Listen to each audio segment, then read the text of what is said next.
Howdy, folks. I am going to restream this morning's broadcast of Paradigm Shift. And unfortunately, I had the microphone turned down from the previous rebroadcast for the computer so you didn't have background noise. And you'll need to turn up your volume all the way once I start to play this so you can hear me speak because, again, my intake on my mixer was shut off. So enjoy, and I hope you can hear it. If not, also there is, well, I'll have to feed the closed captions over here, and I don't think they're turned on. So if in the immediate feed out, they probably won't be here, and I'll bring them in at a later date. My apologies, and I'll remember to keep that constantly learning for the future. Here we go. Let's see. It should just start playing as I... That's not what I was after. Okay, so bring me back and replay stream. Let's go ahead and take you up to the top. Let's try this again here. Yeah, it should go now. Oh, that's the first minute of the show. Let's see. And I'm going to do this. I think I can do...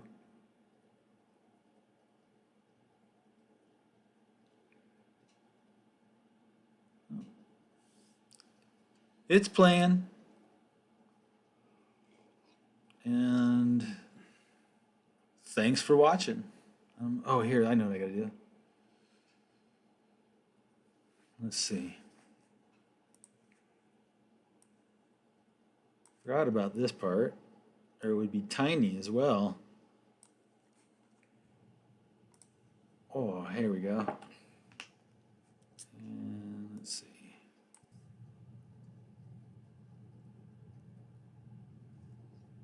There's like 2 minutes of this. Oh, it looks like there's noise in the background, so have at it, enjoy. I'm going to turn off this mic and let it roll.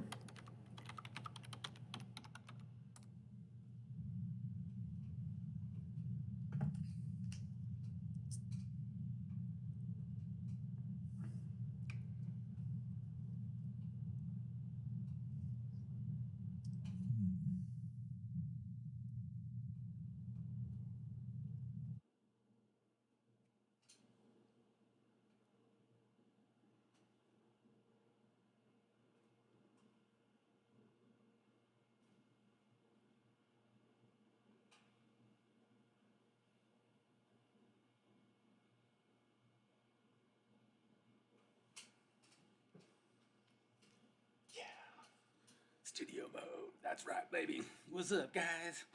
Appreciate y'all. 3, 2, 1. It's got like supposed to be a 20-second delay, but apparently comes out a little longer than that, right? So I keep getting docked for playing other people's music, so I'll play you a song myself. Thanks for joining us again. Oh, what's wrong with chat? I know it's live because I saw it on... I get a feedback, but I'm not getting my chat's not coming up on here. Let me see if I can fix that in a second.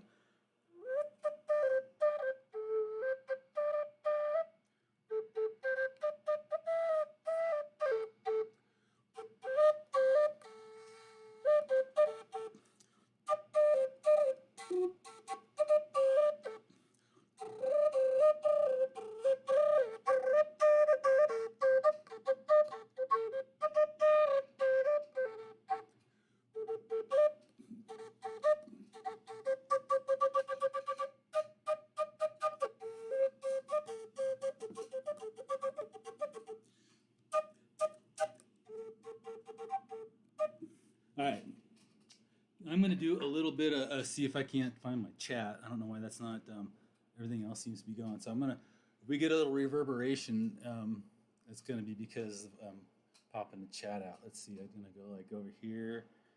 Oh, where it happened. Old dog, new tricks.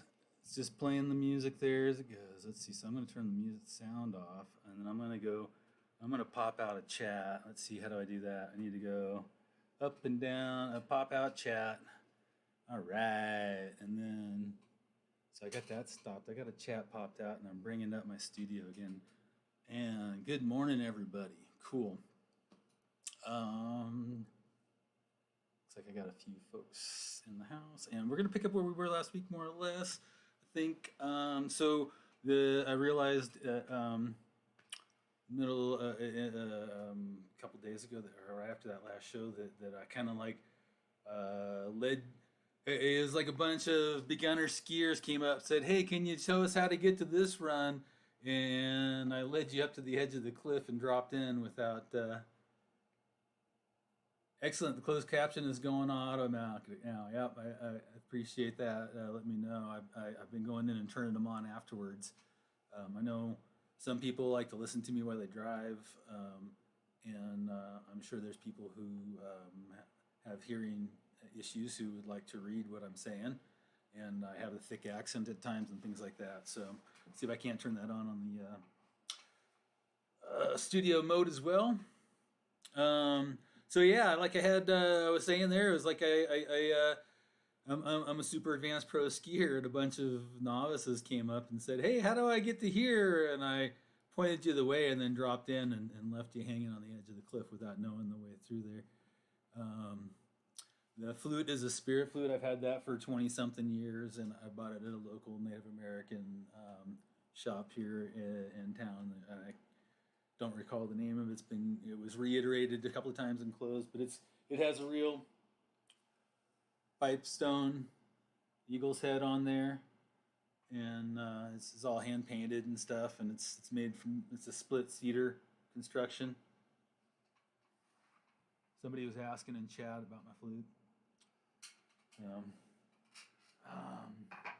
Don't usually play it with that kind of gusto. So where were we though? We were talking about migraines and how do we treat migraines, and how do I go about looking at everything and figuring out how I'm gonna say, hey, try this, try that, try that. And I said all those things, but I didn't really say what would be an RX, what would be a prescription of that, and still have seeds available for sure. There's seeds at the Daga, and then currently. As of the week of this show being live, I'm having a fire sale to raise some funds, and so you can email me. I put an email in the description there for donation purposes or contact, whatever you want to get a hold of me. But I'm able to send Peter. I'm keeping stock with right now like 30 different varieties at the Daga, and I'm going to send him some more this week. So we might get up to 40 or 50, but I have probably 100 different varieties, and I have several hundred, but there's probably about 100 on the 100 available, or 80 maybe that I have on the list. I haven't looked at it in a minute, and I need to pack more, all the time, constantly. So anyhow, let's see. I'm gonna go ahead and bring up.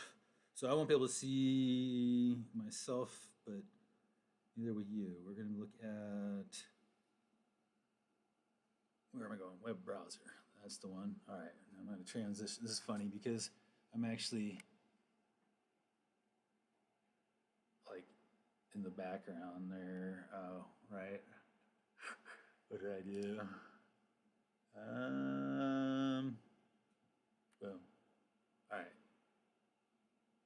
So we were looking at migraines, right, and all the different things that might cause them and how we might attack them. And we were looking at, was it over here? I have, no, I'm sorry, that's later today. Where'd they go? We have, this is interesting. Came up in chat the other night. Pollen grains, nearly spherical in shape for cannabis, 25 to 30 microns. Someone was asking if juniper might cause some of the small little flowers, and I wish Brother Bone was here because I can't think of the name that he was throwing down, right? But it's crazy because they're the exact same shape and size, right? And so it could possibly trigger a fault, but that's not what we're looking for. We're looking for terpenes, right? Okay, so we were talking about how terpenes, let's see, how do I want to go, we were looking at like these, here, let's look at this one.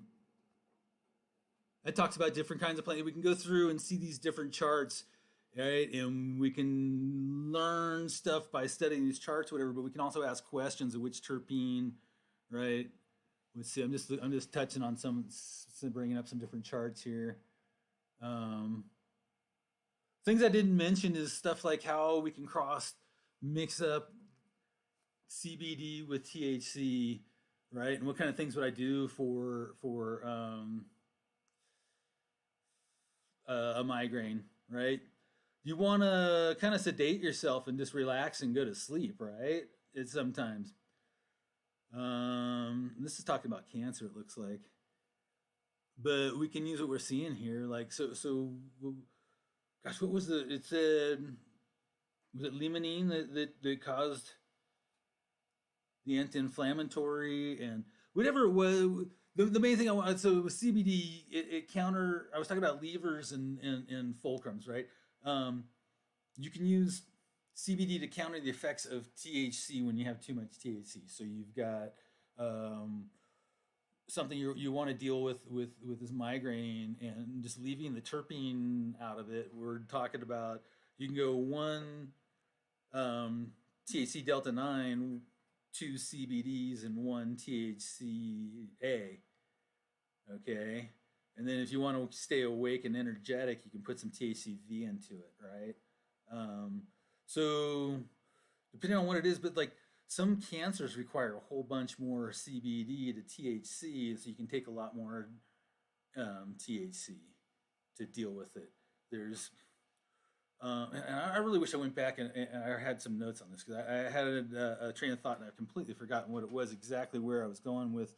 I wanted to talk about the terpenes that I had found in that conversation when I asked the questions. But I didn't go back and watch that video, so I apologize. What I wanted to say was you want to look at different titrations. And whatever it is that you find in that process, whether it's the pinene, the mystrine, you got to realize some of those things have antagonistic and synergistic application, and so one will increase something, one will decrease something on it, and it would be interesting, and I don't know how much of it is if it's readily available to understand how those affect each other and balance, right? But again, like with the CBD, it totally counters the effect. And when I first experienced a mixed CBD THC strain extract, for me that caused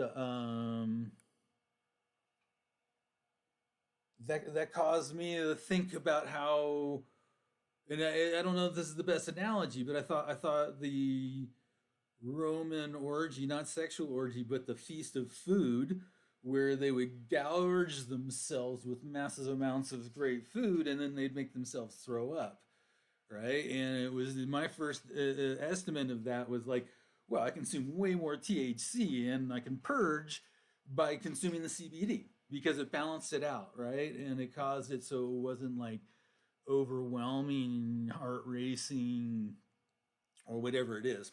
And a good description of it, just for people who haven't really experienced it, and I don't know how else.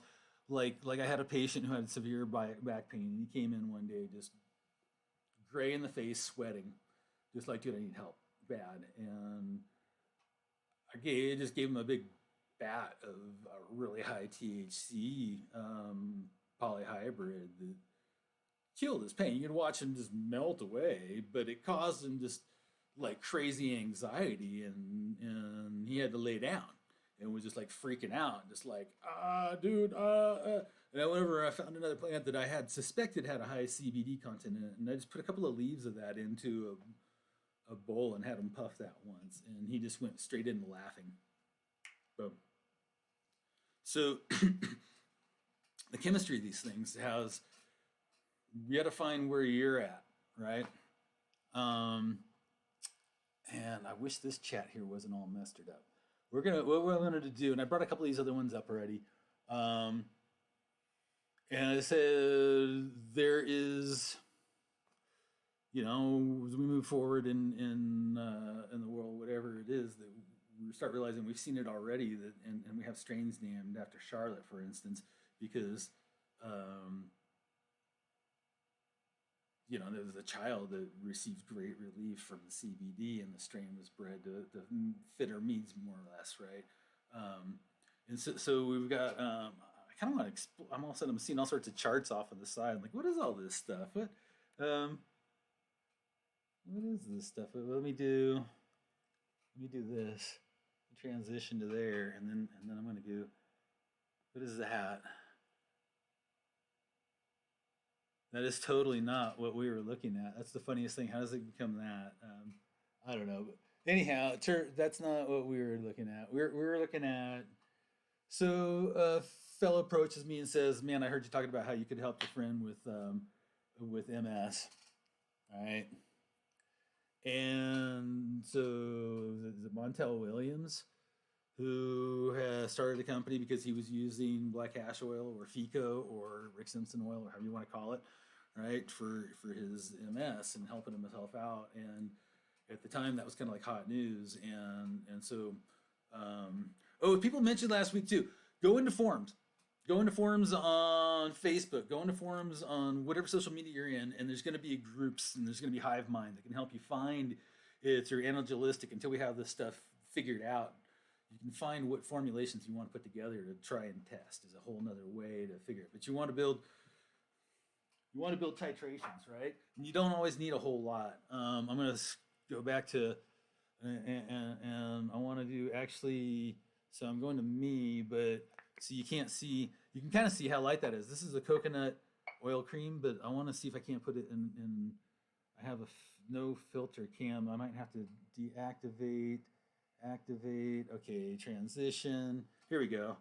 Okay, so you can see very light, and it has actually.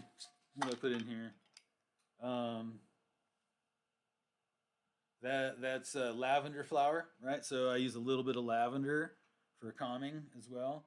But this hasn't got 2% of the FICO in it. It's got a little bit of beeswax, and it's got this is a topical, but without the lavender and the beeswax, it's olive oil and mostly coconut oil. Okay, and so the same formulation for oil, you titrate that from that 2% of cannabis oil to 25 or 50% for cancer patients, where they're taking a gram of that a day, right? And I do when I was in severe pain for my back, just a general full plant extract cannabis oil, where you're taking that entire plant and you're running it through. And I use the extractive I used was I use isopropyl. And a lot of people don't like that idea because most people can't comprehend the entire process of working in a laboratory and don't have a vacuum, don't have the knowledge. But originally they were talking about using. Originally, people used all sorts of whatever you could get at the hardware store. Okay, and so the way people got around it was they would cover after they evaporated out all the petroleum distillate polar solvent that they had. You would cover it with an inch or two of water and evaporate the water off as well. And so that would always be activated because you're heating it enough to boil that water. It was enough to drive off to what we would not accept today through any laboratory, right? But we're talking 35, 40 years ago, that's all people knew. All right, so today we have these neat machines. You can get. I have the Magic Butter link in my bottom there. Hopefully I'm going to get that Levo as well. But that's a kickback for me. I got to mention that. So I'm now a paid partner with them. If you buy through that link, I get a little kickback. Appreciate that if you do. And so yeah, again, the titrations up and down, the different amounts that you might, and it might be is such a fine amount that you use to make the difference for you. Okay, like anymore, I started out with 10% FICO when I was in severe pain that allowed me to go trail run and ski and do things again. But I titrated down, and now if I'm even doing a maintenance thing, it's a 2%, the same strength as this topical, which is freaking nothing. There's the same amount in here maybe as I would smoke in a bowl, if even, maybe a bong hit. I don't know. It's not, it's such a small amount that it does so much when it's like a microdose, we could call it. Okay. So it doesn't necessarily need to be this massive quantity that's doing the job. It's got to be formulated correctly in the proper acid or not acid form for whatever it is that you're looking at, right? And then if you need the terpene modifiers, understanding what those are and putting those in appropriately. And so a whole nother thing that I wanted to touch on today, and this is going to hit on, if I don't get into the topics I wrote, this is all part of the same thing, and I'm going to get to those because this is actually a father came to me asking for help for his kids because my best friend died from MS, and I learned afterwards that I could have kept him alive a lot longer, right? One of maybe 6 people in my life I've called a best friend, okay? And so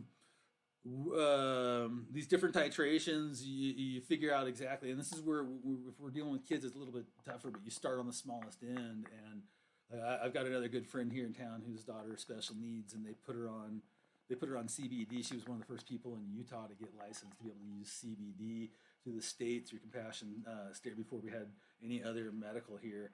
And they only did it for like 2 weeks, and they never changed the titrations. They never tried any variations or anything. And they just noticed the same thing that you see is the tolerance build up. Okay, and so that's something that you have to be aware of as well. We all build tolerance, and I'd like to do an entire show just about tolerance and taking a break once in a while. Um, but so I've got Red Primo over here in chat on the home channel and studio formats stating that we have CBD and THC both increase the effective maximum dose of the other, right? And that's what I've said. They work as a fulcrum and a lever. And so each alone you can use one as a wedge, you can use one as a pry bar or a digging stick, but you put those together, you can move tons, right? That's the difference. You can move pounds, you can move tons, right? And so I'm sorry, I'm not seeing the chat is hidden from me on the main channel right now and running pretty fast. So I apologize. There's something messed up on that one today, and I've got it popped out, but I'm not seeing it so well, and it's moving too fast for me to read. So again, so these different titrations, you don't need to just get blasted. You can also you can synergize with the CBD, and I touched on it last week. That CBG may well be the answer, like 42 in trees, right? I've not had my hands on it. It's not been around enough for people to really get a lot of evangelistic understanding of it. But everything I've heard from it is just phenomenal. And but I can't touch on it because I haven't. Right? There's a lot of things I don't like. I just made my best wash of hash in my life, and then I look at someone doing a demonstration of this pale white massive amounts. And it's like I'm still just a student. I'm just a student of the arts, right? But there's other things I have deep knowledge of, and I will share that. So, and here we are. So again, we're going through. We've got the different amounts of CBD, THC, THCA, possibly THCV to give your metabolism a lift. Okay, and these different. Migraine is the one that we were at, and heading into like my buddy who passed away, he would just smoke. We didn't understand then really what the power of the FICO was. I'd have been helping making it for I'd probably making it close to 20 years before he passed away, and had no idea that we were using it for edibles for baked goods, right, and needing massive doses. And I was giving it to cancer patients, but it was soon after he had passed away when I started really realizing that I could have been titrating out dosages of that for him, he had his whole body would go into this cramp and turn, and he had one of the early internal pumps. And I was there one day that miracles, the thing fucking malfunctioned while I was in the house, and was able to like convince him to call, but we couldn't even get him any help as both his nurses were out of town, and et cetera, et cetera. We finally got an ambulance there, and it turned out that somehow the infrared programming system malfunctioned, and he was like bloop, bloop, bloop, bloop, dosing his painkiller when he should have been not like getting a dose every 10 minutes or something, right? So So and that's a rare case in the early. Those things have improved, whatever. It's all part of the reality. But he wouldn't have needed that if we had been feeding him coconut oil, olive oil, and cannabis oil. All right. So one of my big things is slow cold extract. Okay, let me get back. I mentioned I use isopropyl, right? And it has a different polar than alcohol, right? Alcohol is the preferred method for, and you make a tincture is what it's called, right? So it's a slightly different thing, and it's in suspension. You can leave it in the alcohol suspension, right? And so different people are going to use it even really thin like that. But in the isopropyl, you need to have it completely removed. But there are some commercial operators who use it exclusively because it comes in a pure grade, and alcohol you can't get all the water out of, right? And so there's definitely things about that. But if you don't understand the laboratory science about it, if you don't understand what a polar solvent is, you don't want to be going and I'm sorry, I'm jumping around here because there's all this stuff I really want to hit, but the alcohol, the grain alcohol, if you can get it, is the way to go, right? I was starting to say that for a while there when I first learned about this, the best thing I could find, and I did some tests to look for residues and whatever studies I could find, but it was denatured alcohol was the best thing we could find, right? And again, 30 years ago, it's a whole different world now. Now I'm promoting these little machines where you put your coconut oil into it, and you push the button, and there's no burning yourself on hot, greasy stuff wrapped up in a bandana or a nylon stocking is how we used to do this, right? And boil it and put it through nylon to wring it out, and literally burn the out of yourself every time you did it and stuff. So it's pretty awesome that you have these tabletop home operator things, and you can totally set your titrations on those. Okay, so where I'm going with this though was I'm talking about the heat, and when I mentioned this before in the early 90s when I was doing triathlons, I figured out I wanted to do everything cold and slow with my butter, and I would just heat it up enough to melt the butter, and I'd throw it in the freezer, right? And I'd do that 6 or 8 times, and was using that for my triathlon edibles and whatnot, and my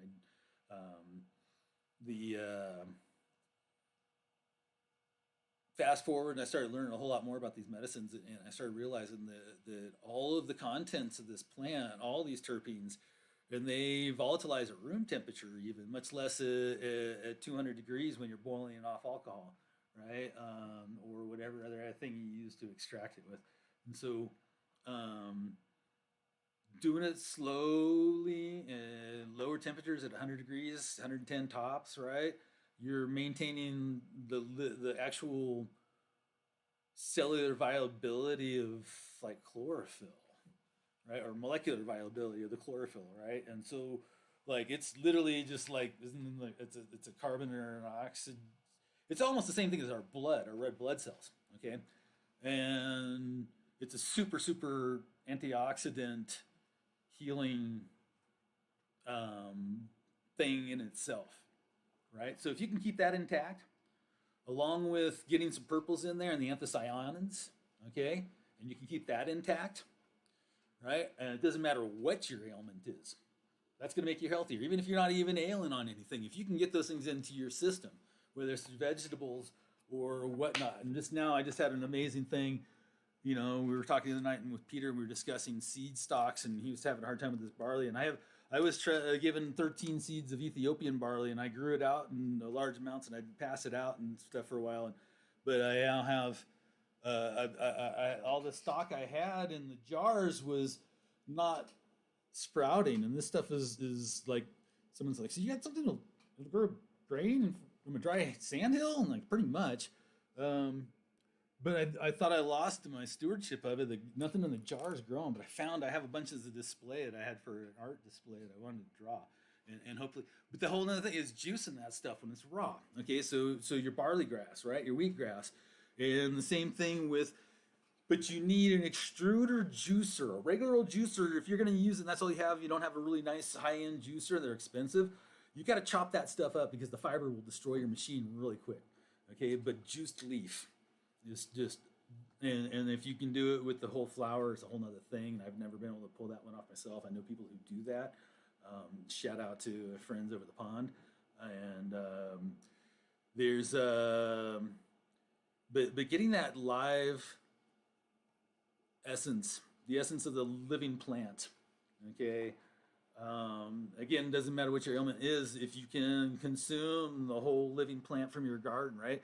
If you can't do a whole garden, it doesn't matter what your ailment is. If you can get yourself a little micro farm growing micro sprouts, okay, and you can eat micro sprouts, whatever it is, and some things are a little bit spicier and some things are milder, but all that is just you get that life force rolling into you, okay, and so that's what's going on. If you can keep it low and slow and cool when you do the extractions or a juicing or whatever it is to get this plant as medicine for what isn't getting fixed otherwise, right? And so we find that there's the more and more there's endocannabinoid system imbalances that contribute to a lot of these conditions, and or that's exasperating them. Okay, for instance, like I've had to stop consuming all alcohol. I had to stop drinking red wine several years ago because drinking a glass would cause a sinus issue that you wake up and if you ever had a hangover, this was like dwarfing hangovers. I literally for years didn't know exactly what was going on, and the doctors would tell me I had these allergies, and I didn't really understand that I was having these histamine reactions until one fellow totally explained me what a histamine reaction was, and the alcohol fully exasperates it. But I have this constant, I don't know what it is, there's balances of allergies, right? But I had to stop drinking red wine, and I finally just like, 2 beers, it's not the value and the enjoyment of sipping that isn't worth this headache increase that I get unless I go and take a pill. Whatever, it saves me money too. So what I'm saying though is the synergies of whatever it is. Okay, so you might have a condition, but with having your endocannabinoid system depleted on all sorts of realms, and it's so this comes to my understanding of it is that it's not just our cannabis intake itself, whereby it's all the flavonoids and colors in raw foods, period.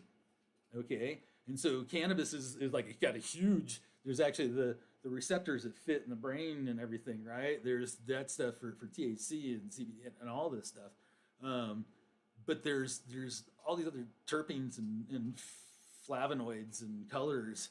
All that stuff exists in all the rest of our food, but we eat processed food for the most part in our society here in the United States, particularly.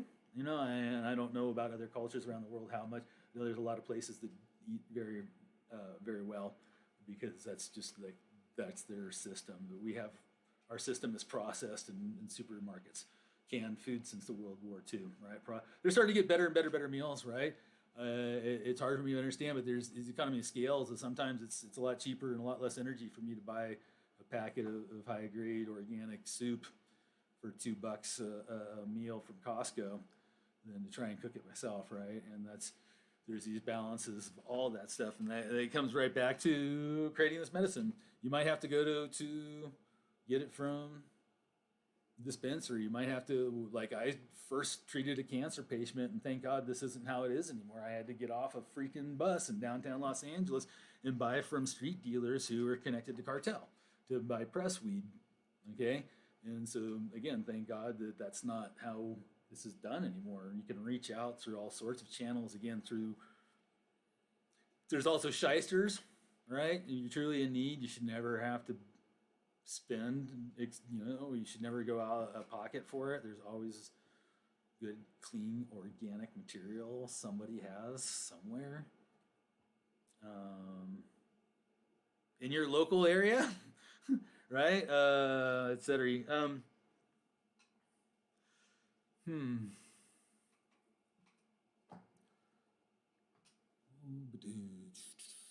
wondering. Okay, I'm gonna try and look at the chat over here. Bring that. Oh, here we got it up on top.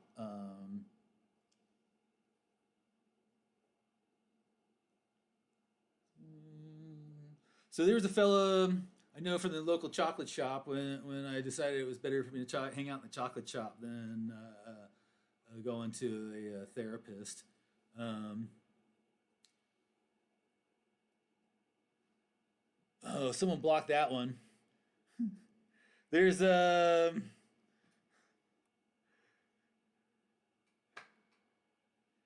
owner of the shop's husband would have mental issues, and he was fine until stress hit, and his mind would just jumble on stress, and he would become just like a babbling idiot, stumbling around and like just like he couldn't function as a human being. It was weird, and like I never was able to figure out the formulation to help them out exactly. But the only thing he could consume that helped him was a 10 milligram THC in a lemon drop form.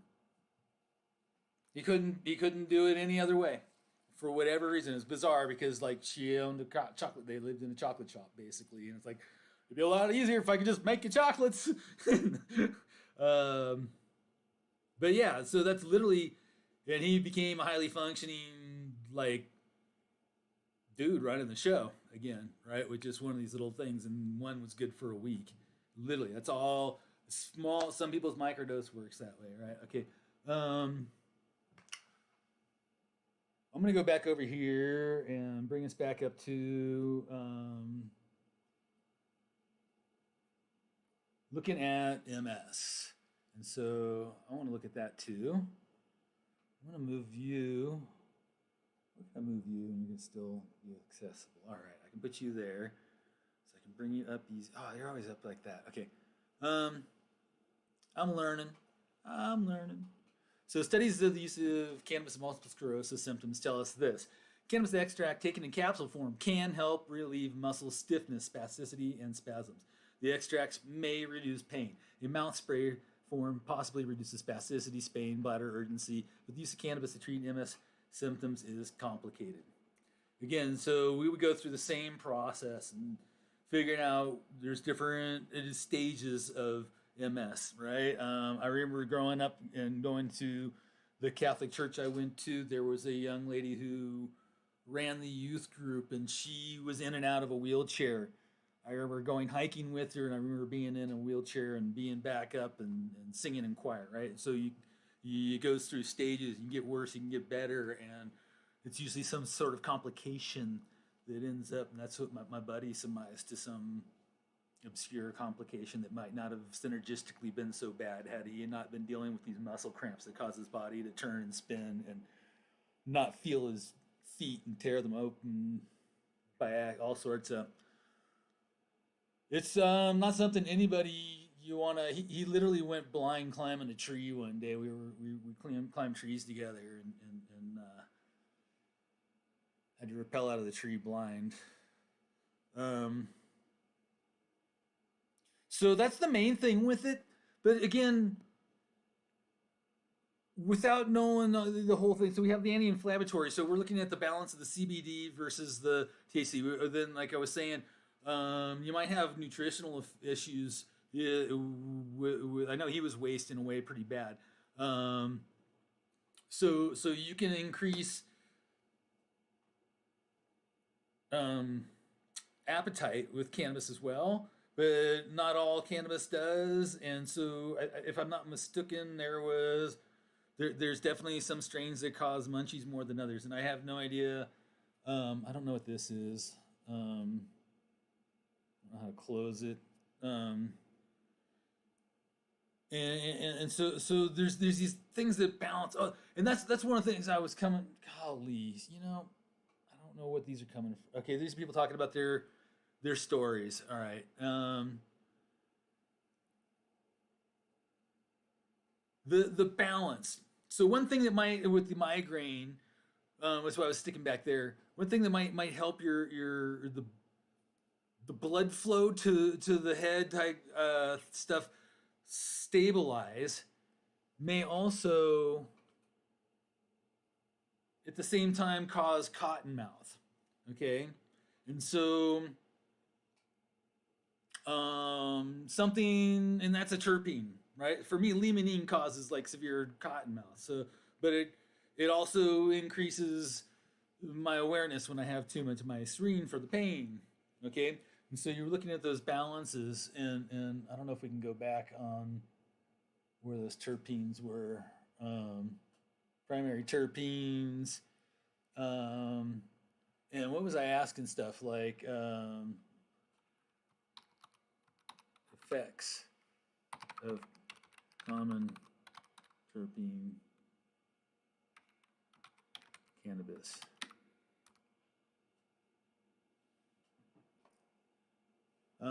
Most abundant, how to use.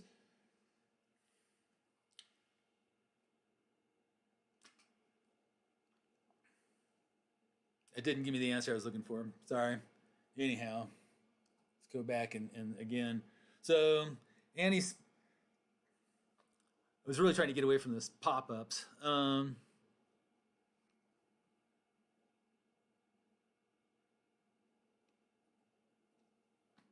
Again, tons and tons and tons of information here, talking about, and it's a huge dive in to just start reading about it, right? But again, if we're talking about adults versus children, we're gonna have different dosages. We're gonna have titrating up. We're gonna have you want to go like juicing a raw plant is literally the best thing you can start with for all sorts of things. And what I was looking for here is seeing if anyone's talking about specific plants they're using or whatever. And so that's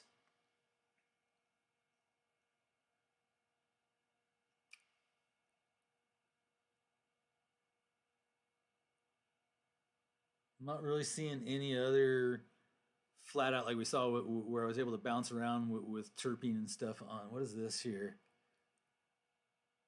Chart.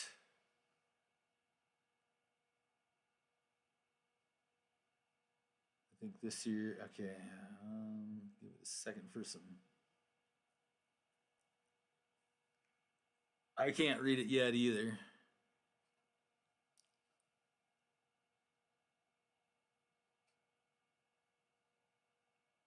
I wish it would. There it is. All right. Cannabis multiple sclerosis. Multiple sclerosis is a degenerative and chronic disease in the central nervous system with an autoimmune component. All right, central nervous system, I think THCV, boom. Then autoimmune component. So then that's also getting the entire spectrum of all, like I was talking about, um, the chlorophyll and the anthocyanin, right? The minor terpenes and stuff that comes in right there. It affects the brain and the spinal cord. And so something else that the next one that hits in is the seed of the plant. Okay. And I'm gonna grab something real quick. I have for my vision board. I'm gonna pop back over here real quick. I'm on that one. I'm sorry. I thought you guys had me there. So I wanted to show you this. I've been looking at and reading that. Sorry, folks. I'm still new to this OBS program, and but I wanted to show y'all.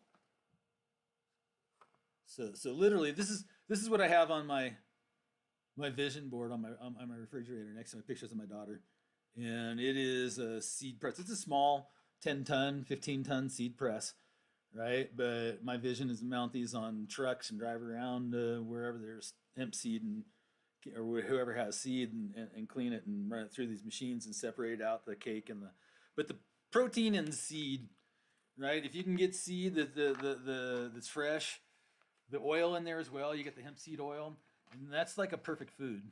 It's better than beans and rice, right? And so that's one of the ways our body can really, really, really heal. And doesn't matter what it is you're going on. You add some of the other ancient grains that we have lost, like the flaxseed and the chia and things like that, into your diet, and it doesn't. All those things are going to make it a whole lot easier for everything else. So let's go back and to this here. Shucks. I'm sorry. What did I do? I can't even. There we go. Sorry. All right, so affects the brain and the spinal cord. It is the second cause of disability in young adults after car accidents. So yeah, so myelin is like a special kind of like myelin sheath on the nerve is a type of fatty tissue, as I understand it, right? And it shows here graphic how um, there's some issues there with the myelin sheath and such. Okay, so MS, the immune system attacks the protective sheath of the myelin, which wraps the axons of the neurons in the brain and spinal cord, causing communication issues between the brain and other parts of the body. With the passing of time, it can cause permanent damage of the neurons, provoking permanent disability in different parts of the body, right? Okay, so that again tells me we really want to search out THCV for the MS patient, right? And titrate in through different levels of THCV and see where that's helping in this spasticity as well. Um, and this is stuff like, okay, you're not going to get this kind of information from a bud tender, right? My brain has this like insane amount of information. That's why I stumble when I'm talking because there's so much. It's like I don't write it down. It's like where am I going to go? But when I see these informational triggers, or you see me in chat on other people's talks, and I'm just boom, boom, boom, boom, information just comes instantly out because it's associative for me. Is how I'm able to recall it best. Okay, that's how my brain works. I have a really weird wiring. Again, I can't remember names for shit. And but the most information, spatial relationships, physical objects. I can walk into the forest and go for days and walk right back to the same place without ever looking at a map. You know, within 100 feet of my car. It's just I'm a little bit different, but that's how I work. So let's see. So depending on some other stuff here, we can find. How are we doing for time? I got 45 minutes here. The different types of MS, right? Okay, so again, we're looking at specificity of particulars diagnoses different patients, right? I'm gonna have to put some glasses on here. Yeah, the myelin sheath. I think eating the seeds, cooking with cannabis oil, getting that protein structure and the fatty acids is a huge thing that we can add into and try and see if it's going to help out. A lot of the stuff I'm speculating. I'm not a doctor. I just have this knowledge of this plant, and when I read these different things that are going on in the body, this is what I react, and this is what I would do and suggest to people.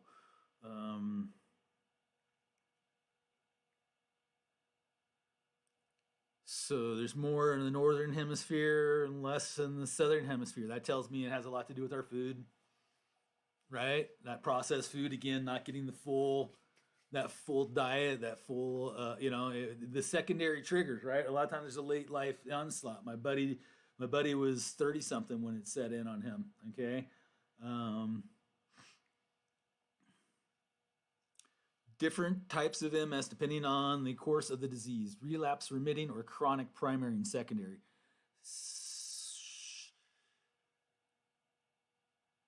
Multiple sclerosis treatments does not have a cure. There are treatments.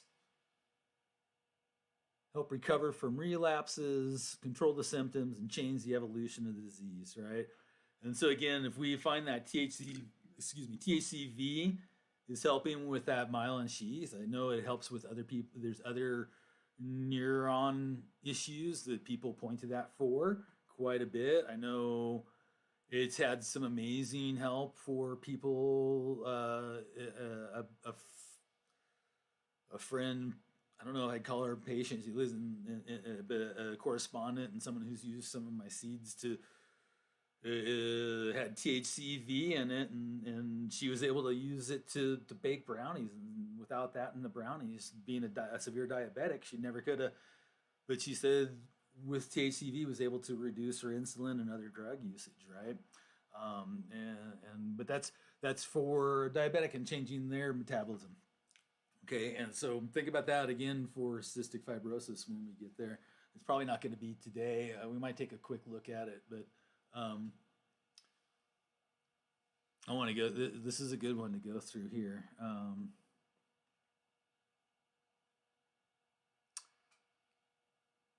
So corticosteroids, right? That's one of that's a strong steroid that actually degenerates the body itself, right? And so there is definitely evidence is coming out the cannabis can be way stronger than steroids for all sorts of primarily pain, but uh, I've used steroids for pain. And it was they used it on me when they were trying to figure out exactly what was going on with my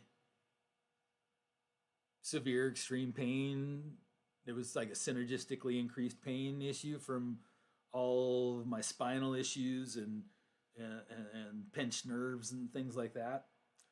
Um, Made me angry as shit. My poor daughter took the brunt of it. I had most of that controlled at that point, and all of a sudden, I don't like, but it is what they use at this time, right? Okay, so with treatment to modify the greater evolution, beta infernos, I don't reckon interferons, glatiramer acetate, fingolimod, dimethylfumarate. That sounds like a blood thinner. I can't even. I'm not even try. That's a lot of drugs.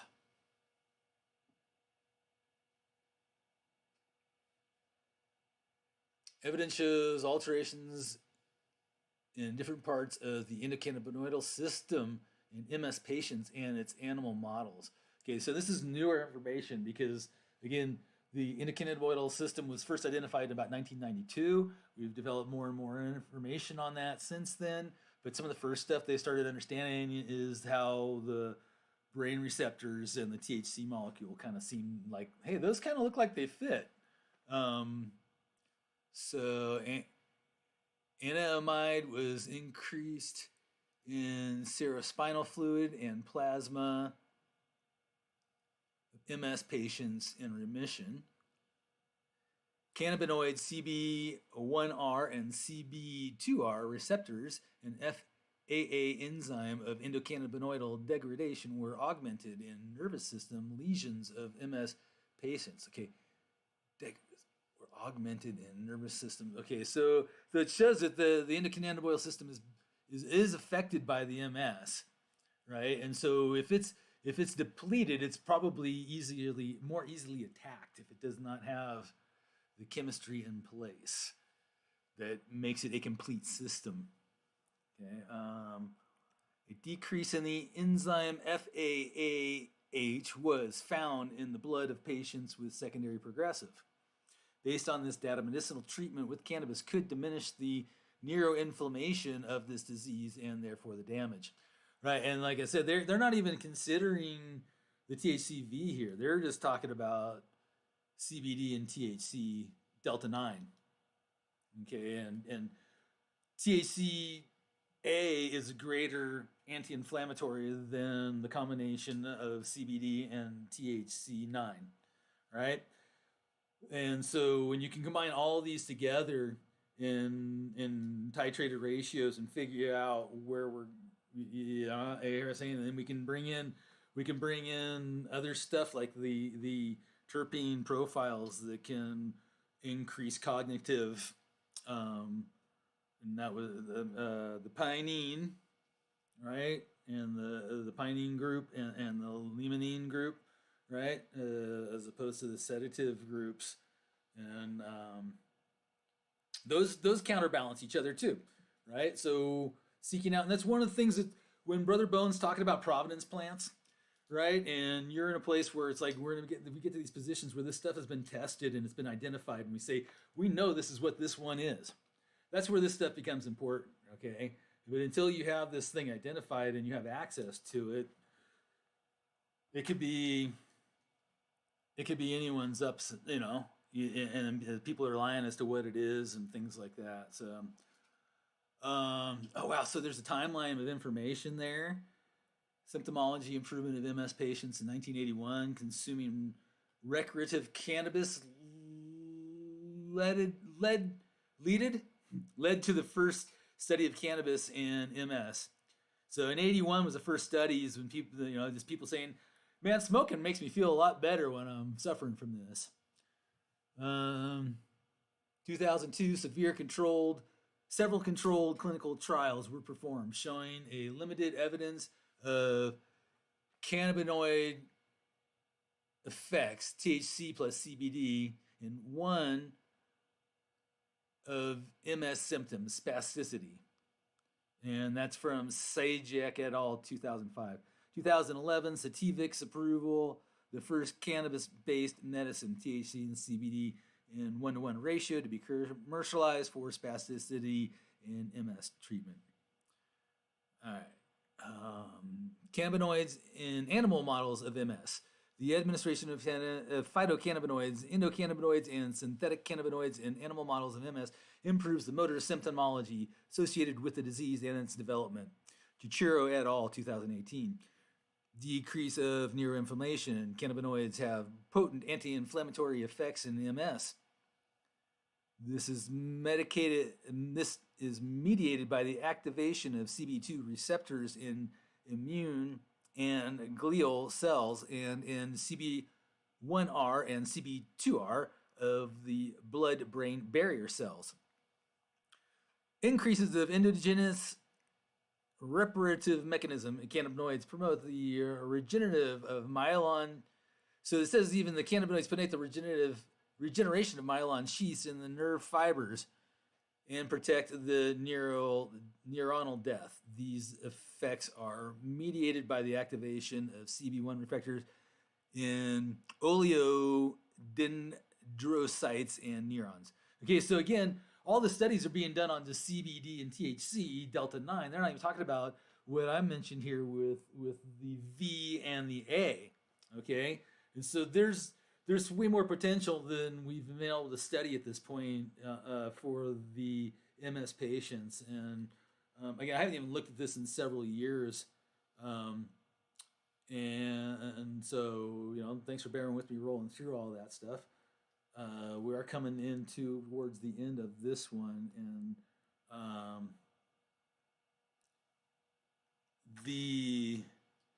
I think just real quick. So I touched the beginning of the show talking about how to go through and titrate and look at the different synergies and anergistic effects of the different chemistries of cannabinoids versus the terpenes. And the terpenes can modify as well in the absence of, for instance, CBD. You can mellow things out with the mycene, and that's one of the reasons why people moved away from the super racy and they preferred the more that middle ground, right? You don't want to go to sleep. You don't want to be like bouncing off the walls.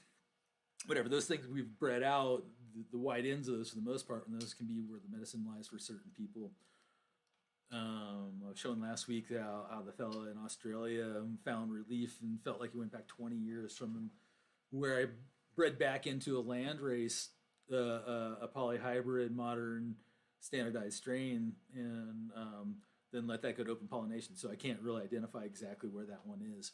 Hopefully we can select a sample of that and find what that neural effect was. Okay, so I'm talking to everybody there, and here I am again. So there's a big, huge picture that like, when you add up 35, so where are we coming into now? 38 years? Is that it? Since 85? 84 when I first inhaled the smoke. 85 I first planted a seed and treated somebody for cannabis or for seasickness with cannabis, and 86 with cancer. Right, so we're coming into I got some knowledge, but how I applied to be the state's cannabis expert, and they said they had someone more qualified. And I think it's just because they could do like the Microsoft Word better than me. I don't know. But like, there's so much more information I don't even have.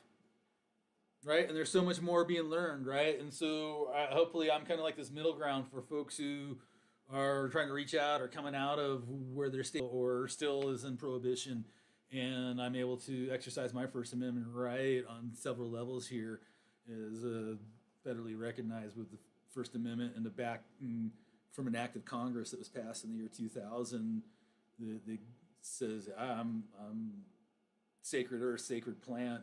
This is me, and there ain't no change in that.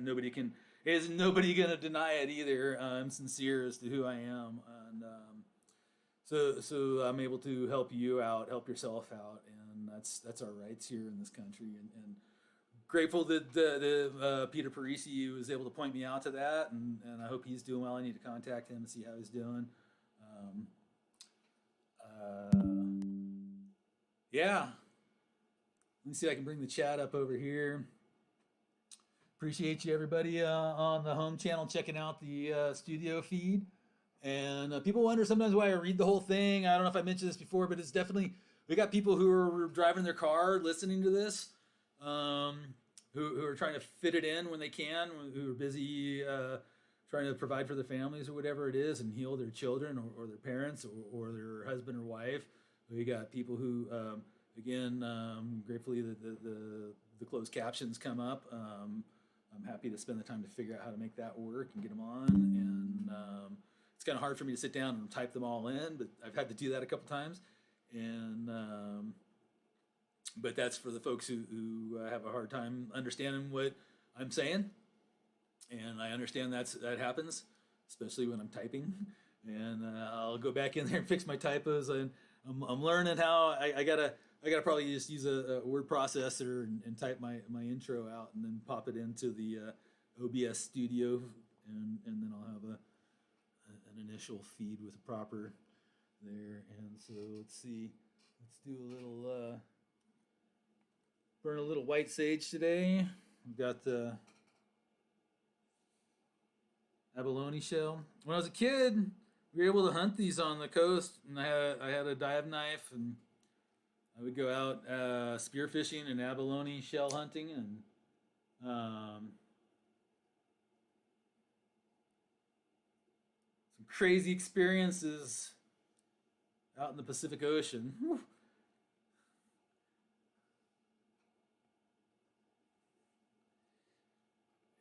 So that my thoughts may come clearly to you all and understand my words. Appreciate y'all for tuning in and taking the time to learn. So yeah, we're gonna hit up on cystic fibrosis and pick up where we're at next week and move on from there. Keep on this all.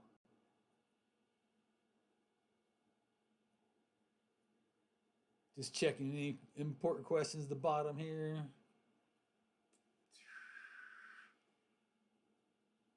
Y'all are chatting together. Cool. Appreciate y'all. Take you back out with the flute. Oh, we're running a minute overtime.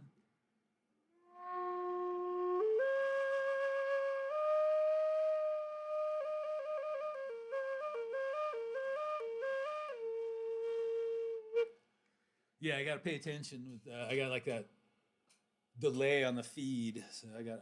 Come on. I got to figure out how to stop it before I run overtime on my hour. Peace out, everyone.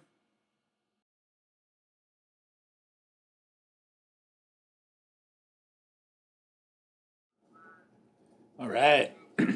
Freeze frame. Appreciate you. Got a little double reverb going on that ending.